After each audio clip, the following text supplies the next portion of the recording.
Hello and welcome to Our American States, a podcast from the National Conference of State Legislatures. I'm your host, Ed Smith. There is so much that's involved in running elections that most people don't ever see. As a voter, you have your experience in the polling place maybe as a candidate or somebody who runs for election. You see what you see from that vantage point. But very few people get the perspective of election officials and what goes into administering elections. That was Ben Hovland, one of 4 commissioners of the U.S. Election Assistance Commission, an independent, bipartisan commission dedicated to helping election administrators across the nation and helping Americans vote. He's my guest on this podcast, along with another commissioner, Donald Palmer. The EAC was established by the Help America Vote Act of 2002, which was Congress's response to the problems with the 2000 election. The Commission's goals include adopting voluntary voting system guidelines, serving as a national clearinghouse for election administration, and certifying voting systems. The commissioners are bipartisan. Hovland, chairman until earlier this year, is a Democrat, and Palmer, the current chairman, is a Republican. The two joined the podcast to discuss Helping America Vote, Election Administration in the United States, a new book produced jointly by the EAC and NCSL. The commissioners discussed a variety of topics related to elections, including the pros and cons of our decentralized voting system, the importance of election administration as a profession, the value of a bipartisan approach to election administration, and who they hope will read this book. In the interest of transparency, I was one of the editors of this publication. The book will be available in digital form soon on the NCSL website. Here's our discussion. Commissioners Hovland, Palmer, welcome to the podcast. Thanks for having us. Thanks for having us. To start, I wonder if you could tell the listeners a little about the EAC and its mission. And Commissioner Hovland, why don't you take a first crack at that? Thanks for the question, Ed. Yeah, so the Election Assistance Commission, or the EAC, is an independent bipartisan agency. We were created by the Help America Vote Act of 2002, which was really Congress's response to the 2000 election. And they created us to do 4 main things. First, we test and certify voting equipment. We distribute grant money from Congress.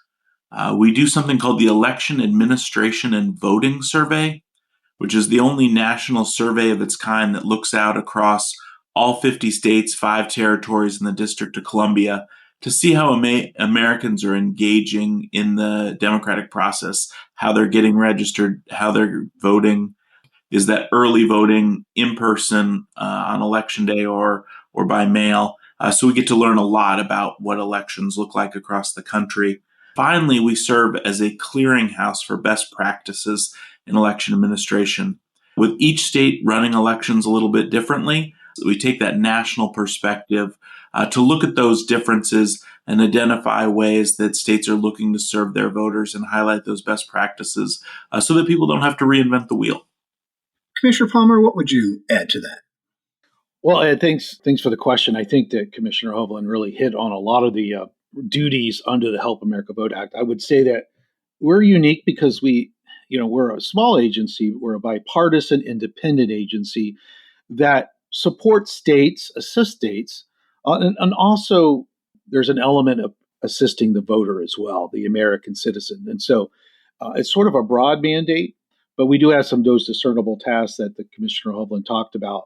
I think that one of the things we do is we work with the Congress a lot, but when you're dealing with 50 states, it really is a big country, and the territories when they're included. And to assist those states, we really have to get out and about and talk to election officials, what's going on the ground, and talking with them directly about their needs so the Congress can hear it from us. Well, I mentioned the new book that we're here to talk about in my introduction, and as I understand it, there hasn't been a comprehensive book about election administration in this country in almost 100 years. And so I'd like you to talk about, both of you, about what inspired this project and why you thought it was a good thing to get out there now. And Commissioner Palmer, why don't you take that first? Well, I don't know about the 100 years. We had to probably go to the Library of Congress and do a little searching. But I will say that it wouldn't surprise me because it actually could be very difficult. We having to sort of research and talk about 50 states and territories and how they run elections and the diversity of elections and the decentralization of it, that would be a remarkable, difficult task to do. If it hasn't been done in 100 years, we thought it was important to do at the 20-year mark. We're just over 20 years since the adoption of the Help America Vote Act. And so we first sort of debated to create a field manual for new secretaries of state that come in. One time I had the California Secretary of State come out to Florida, and we basically did a couple of days of immersion into elections. And I even thought at the time, wow, it'd be a lot easier if there was a handbook or some other materials. Well, this handbook or this manual turned into what I call the Encyclopedia Britannica of elections. And it really has sort of grown looking at all the 50 states. And we're really trying it to be a resource for those that want to dig deeper and have to dig deeper. Legislators, staff, experts, and obviously election administrators who want to sort of understand the entire universe of elections. And so we thought it was time to make a stab at it, and that's what we did. Yes, I think it's going to weigh in at about 200 pages, so a little more, as you say, than a field manual. Commissioner Hovland, what are your thoughts about why this is a good time for this? Yeah, I think we've seen a lot of increased interest in the nuts and bolts of running elections. And I think one of the things, as you mentioned, it is pretty comprehensive. It is a significant volume, but and again, that's really just kind of scratching the surface in some ways. There is so much that's involved in running elections that most people don't ever see. As a voter, you have your experience in the polling place maybe as a candidate or somebody who runs for election. You see what you see from that vantage point.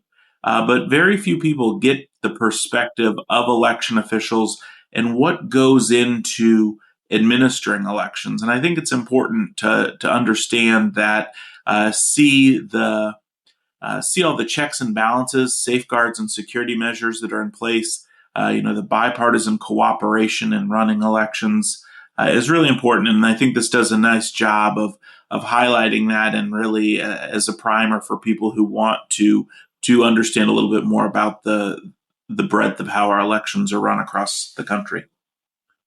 I think one thing that every reader will pick up pretty quickly from this book, and maybe the central defining characteristic of the American election system, is the fact that it is so decentralized, not just to the 50 states, but even within the states, there are different ways of doing things in different places. And it's been debated plenty, the pros and cons of this. And I wonder if you guys might respond a little bit to that, about what you think of the pros and cons. And Commissioner Hovland, why don't you go first? It's definitely been debated. It goes certainly all the way back to the beginning of the country on that. But when I know over the course of my career, I've probably flipped around a couple times on this. But I think where I've really arrived at is appreciating the decentralized nature of our elections. In particular, I love the fact that it allows states to make decisions to serve their voters. Our states are different. You have significant differences in geographies and a number of factors. And so being able to address how best to serve your state, I think, is a big deal. But it also really allows for opportunities for innovation. I worked at the U.S. Senate for about 5.5 years. And I can tell you, if we were waiting on federal legislation to fix everything in elections, we'd be waiting a long time. And so the ability to have states go out there, experiment a little, innovate a little bit, and prove out a concept. And we see that spread around the country. An example I use a lot, Arizona really pioneered online voter registration. People liked it, and then they found out it saved a bunch of money, and so then people really liked it. And now 41 states in the District of Columbia have it. So certainly that is a big plus. On the con side, I do think we see confusion. Particularly, social media doesn't really respect state borders. Even traditional media doesn't. You turn on the news, and they might say, "Oh, early voting starts today." Well, if that media, if that TV station crosses a state line, it might have in one state and not the other. So that certainly presents some challenges. And one of those that I think is really important to talk more about. We've already hit on a couple times how each state runs elections a little differently.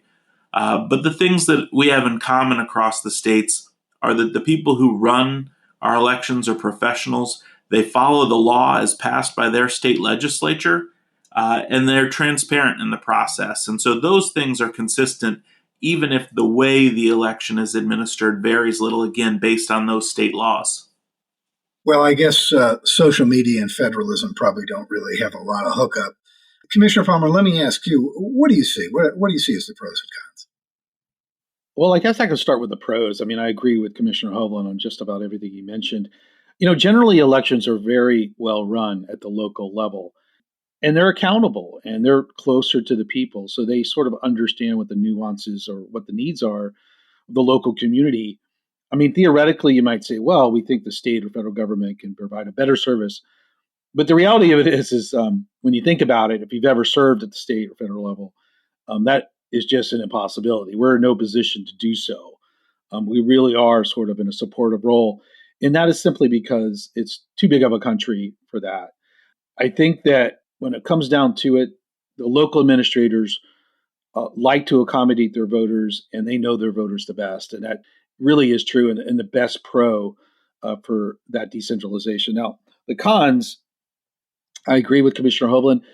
It can be confusing within a state on the different methods or when an early voting site might be open. It can be very confusing, even within a state, much less the country, where states are doing things differently, different methods of voting, different deadlines, maybe even different postal service delivery times. It's amazing what could be different.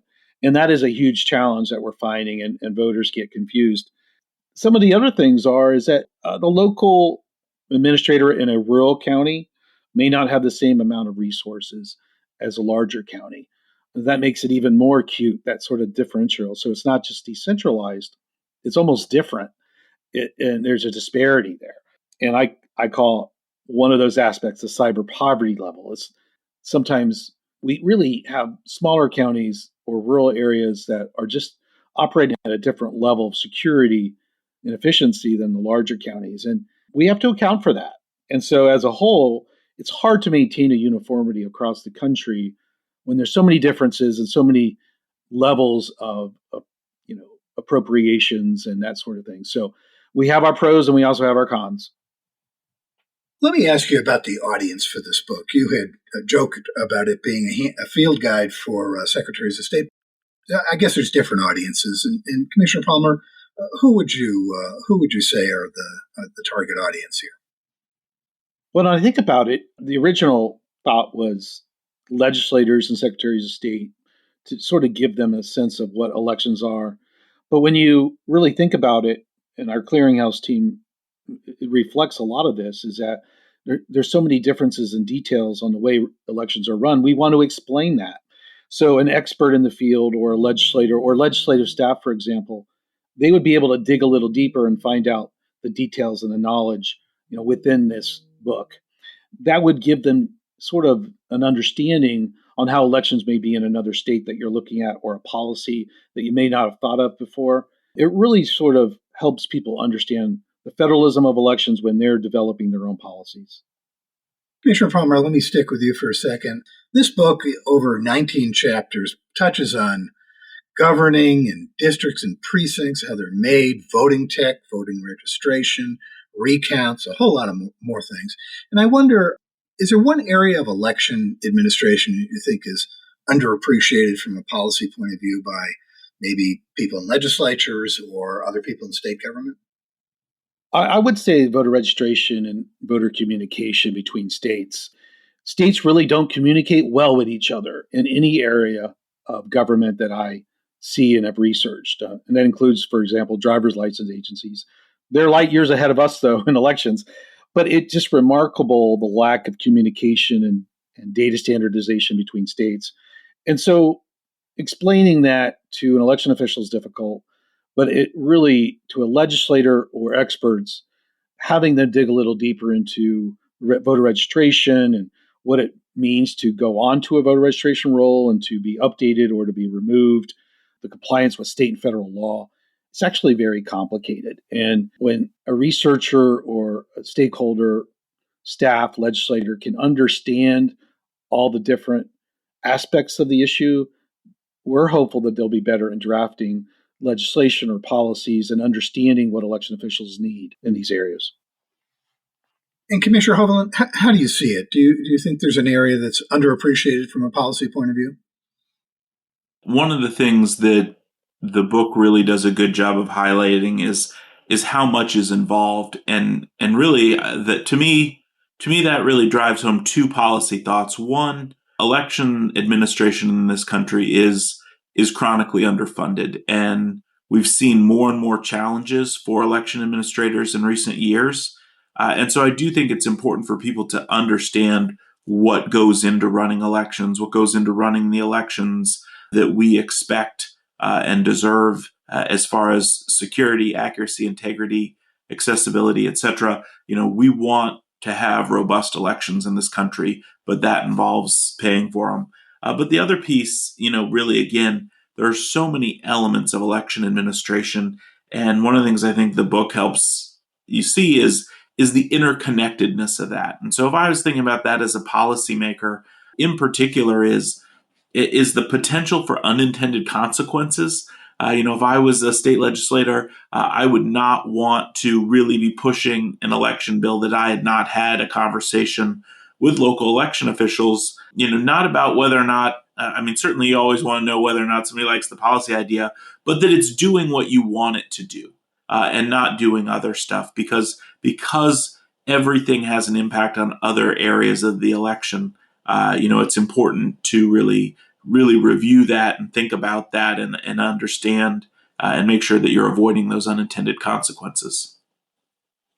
One aspect of this book is a series of interviews with local election officials. And if there can be a feel-good part of a book about election administration, I'd say it's probably reading the quotes from them and the incredible work that they put into their jobs.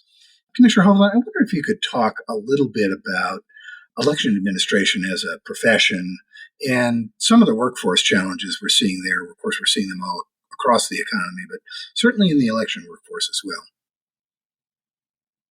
Yeah, to me, election administration is an amazing profession, and the election administrators that I've had the privilege of meeting all across the country are some of the finest Americans, and just really their commitment to our communities and to our democracy is impressive. But certainly, I mentioned this a little bit. Election administration has changed a lot in the last several years, and that means the job has changed.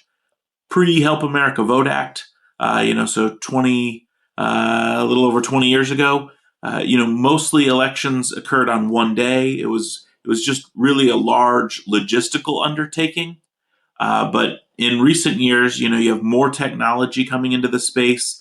You have more options for voting. And those are a good thing for voters, but it makes it harder. It makes it more challenging. And then certainly in the last several years, we've seen an array of new challenges ranging from cybersecurity to the information environment to some physical threats and harassment that we've seen out there as well, and really asking election officials to do more and more. And so, of course, that takes a toll. We have seen a lot of turnover in the field. Some of that is a generation aging out and retiring. Some of that is the nature of the work changing. Certainly, some of that is a lot of our election officials are elected. Sometimes some of those folks choose to run for treasurer because it pays the same and it's easier. But again, by and large, it is a hard job, but it is a rewarding job because you're the front lines of helping Americans make their voices heard and participating in our democracy. As we get ready to wrap up, I wanted to ask both of you to reflect on the fact that the publishers of this book, EAC and NCSL, are both bipartisan organizations. I wonder if you could reflect on the importance of that bipartisan approach in the area of elections. And Commissioner Hovland, why don't you start? Yeah, thanks for that question. I think it really is critical. One of the things that I say when people ask, things like this are. I say you can tell good election administration to me is not based on partisanship. It's based on good governance and customer service, and taking that mentality of serving American voters. And when you have that, I think you can actually find a lot of bipartisan agreement. I remember, Commissioner Palmer and I came onto the commission together. And one of the first events we ever did, we got a question from the then Louisiana Secretary of State. And he basically said, how are you guys gonna, I guess reach across the proverbial aisle and work together? And I think I joked that, we would just do the stuff we agreed on first, and then we'd get to the other stuff.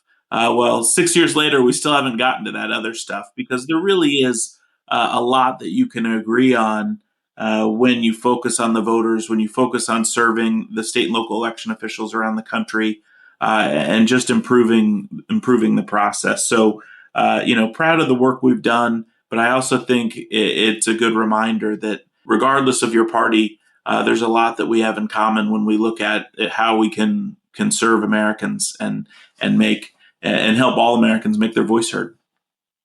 And Commissioner Palmer, you're going to get the last word here. So what are your thoughts on that?